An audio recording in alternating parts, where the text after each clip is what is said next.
From the Presidential Palace, Manila, Dateline Malacañang.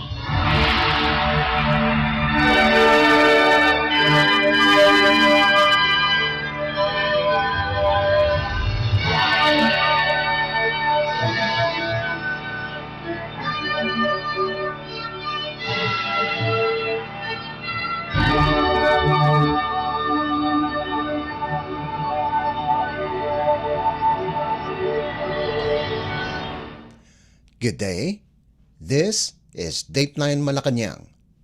Philippine President Ferdinand R. Marcos Jr. challenged the new Career Executive Service Officers, or CESOs, to continue to reinvent themselves as civil servants to strengthen the government's long-term programs and vision for the country and the Filipino people.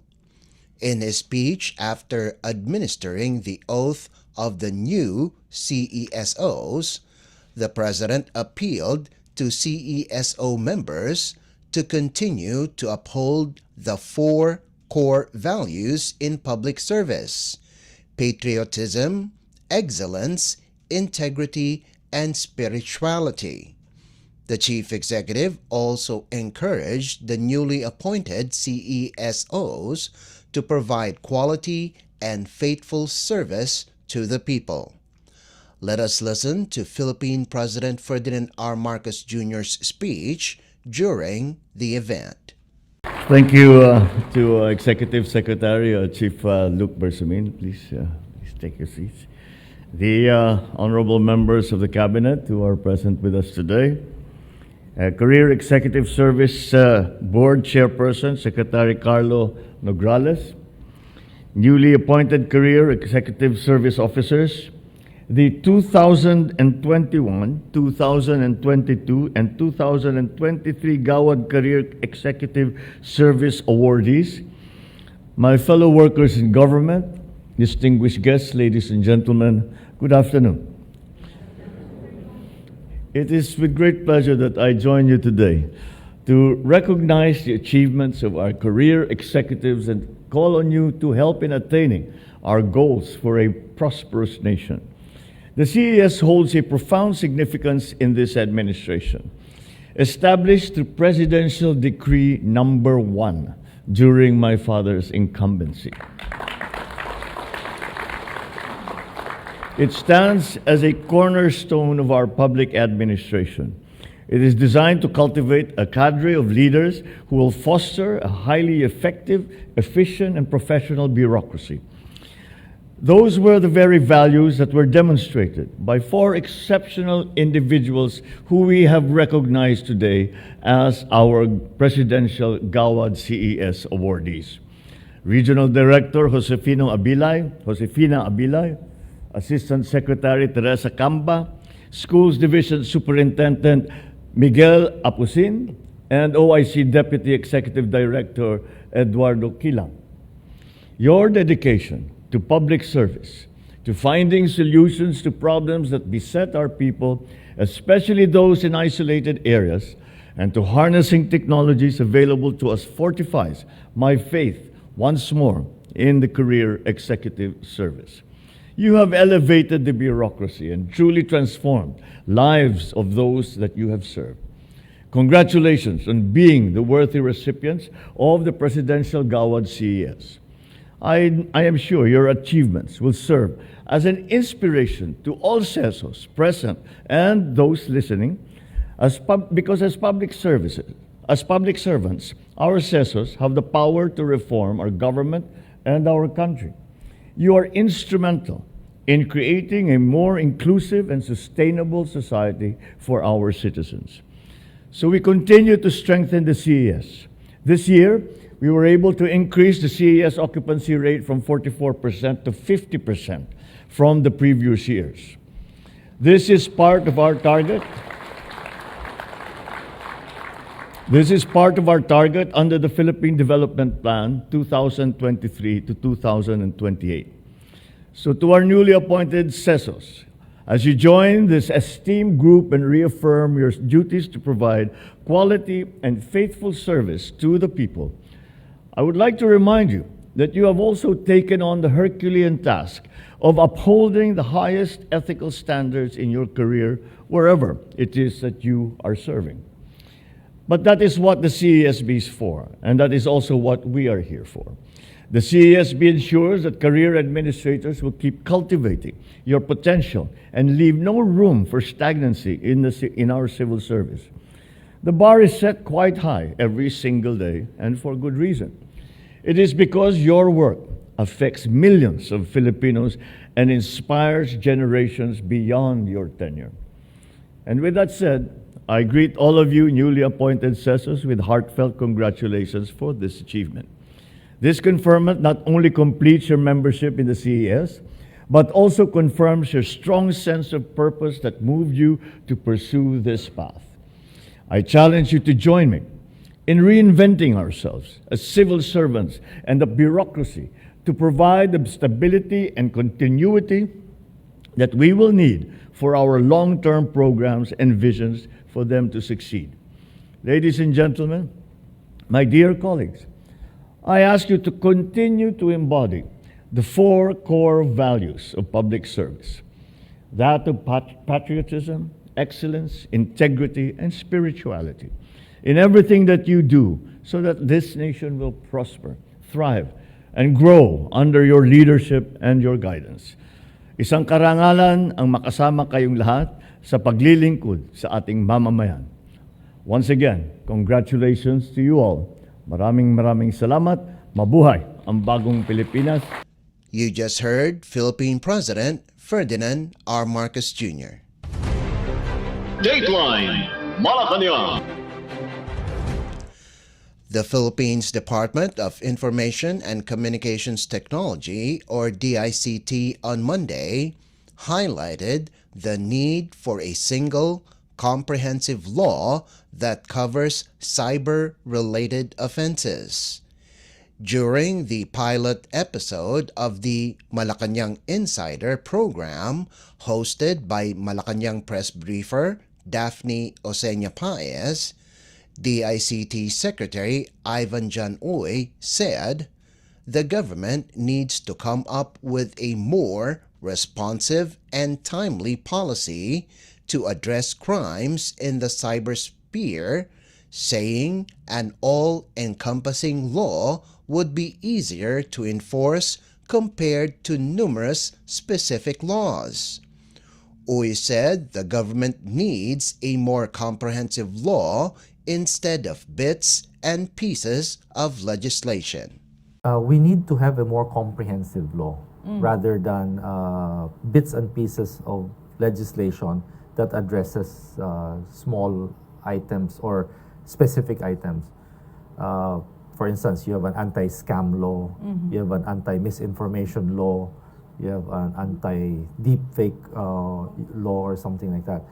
Like, for instance, in other countries, they have, example, Singapore, they have online harm law. Okay. So that covers anything.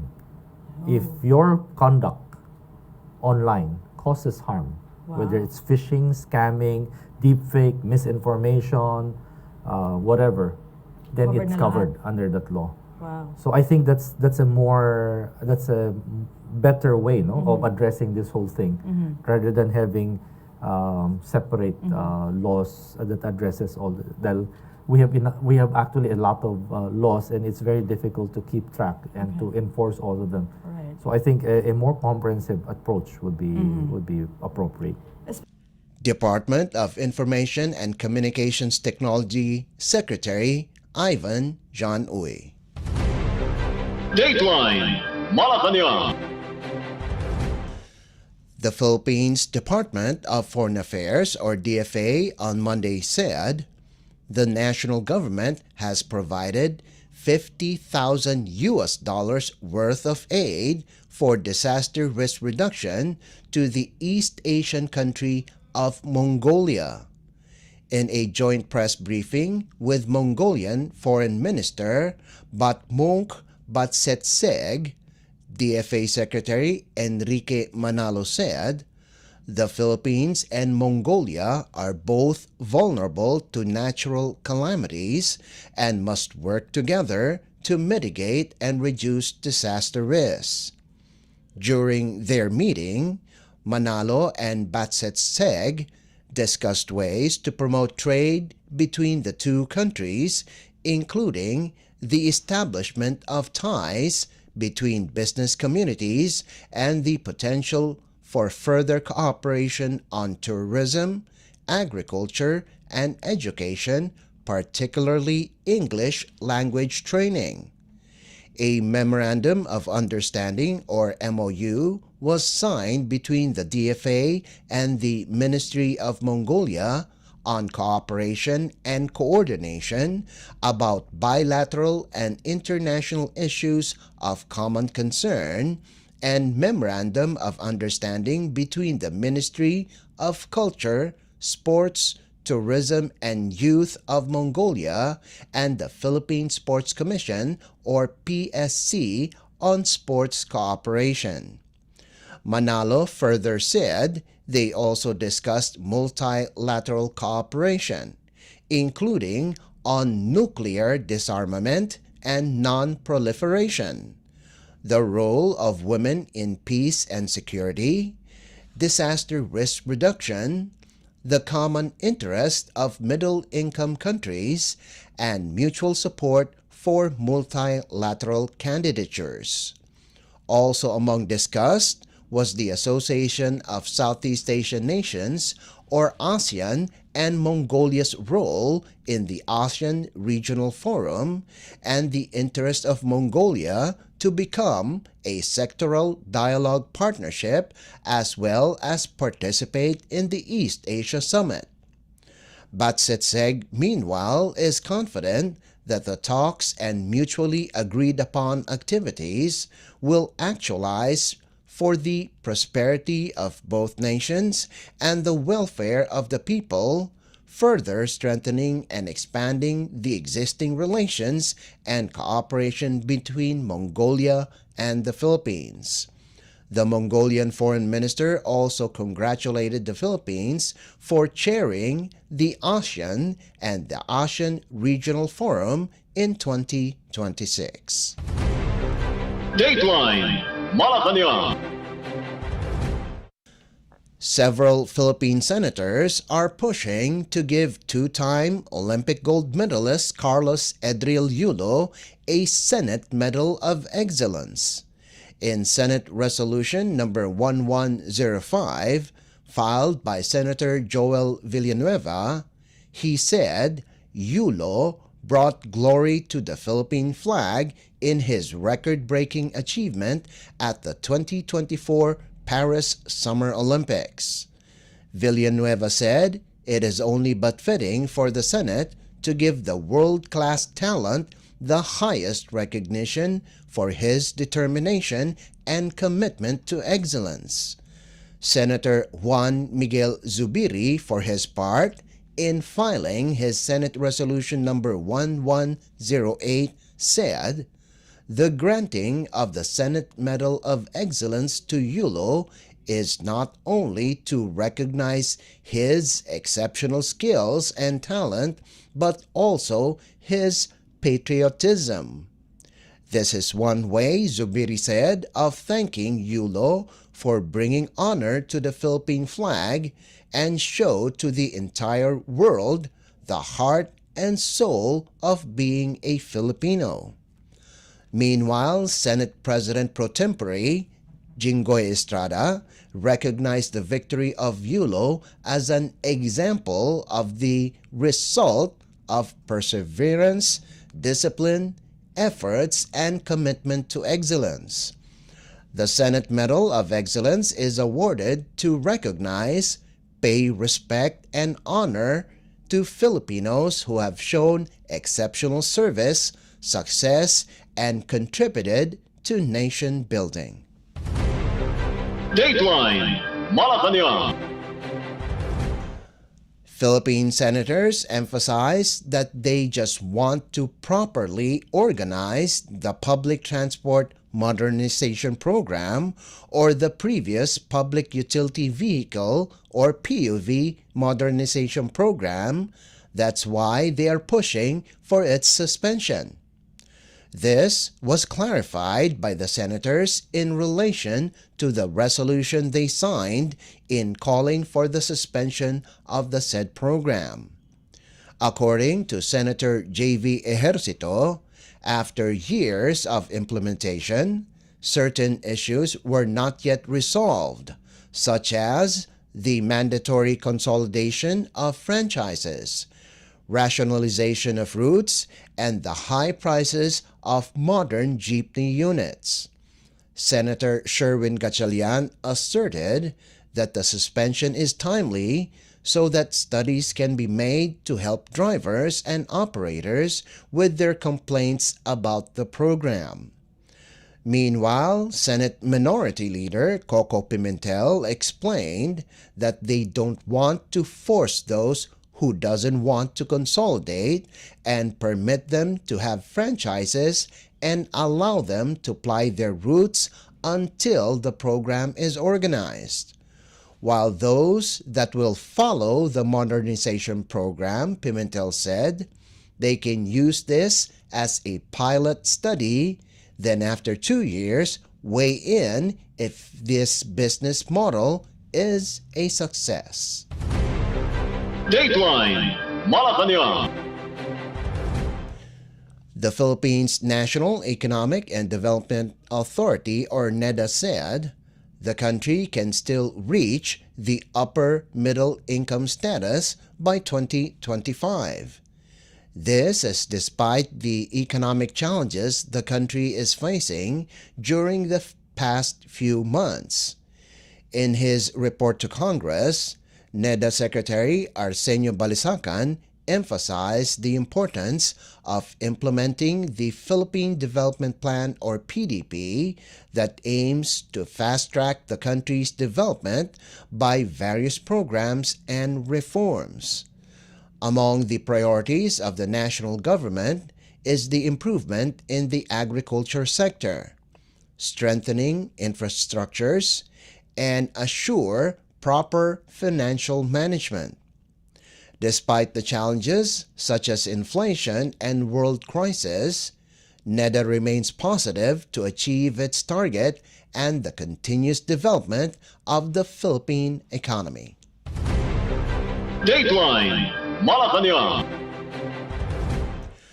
And finally, the Philippine Statistics Authority, or PSA, on Tuesday reported that the country's headline inflation, or overall inflation, increased to 4.4% in July of 2024 from the 3.7% registered in June. This brings the national average inflation for the first 7 months of the year to 3.7%. Inflation, however, is lower than the 4.7% recorded in the same month last year. Higher year-on-year indices in water, electricity, gas, and other fuels were the primary factors in the upward movement of the overall inflation in July, which registered at 2.3% in July compared to the 0.1% recorded in June. Also contributing to the uptrend of the overall inflation is the faster annual growth rate of the heavily weighted food and non-alcoholic beverages index at 6.4% in July from the 6.1% in June. Moreover, indices in transport and education services were also attributed to the higher inflation rate, which posted 3.6% and 5.8% respectively, compared to the 3.1% and 3.8% registered in June. Dateline Malacañang. Before we conclude our program, Radyo Pilipinas World Service of the Presidential Broadcast Service is heard over the following shortwave frequencies: 15.640 MHz, 17.820 MHz, and 12.010 MHz. You can also visit our Facebook page and YouTube channel at Radyo Pilipinas World Service. You will be able to hear and view our Filipino and English programs, including news updates here in the Philippines. Kindly subscribe, like, and share our posts as well. And that concludes this edition of Dateline Malacañang. For Radyo Pilipinas World Service, this is Leo Magpayo. Good day and stay safe. From the Presidential Palace, Manila, Dateline Malacañang.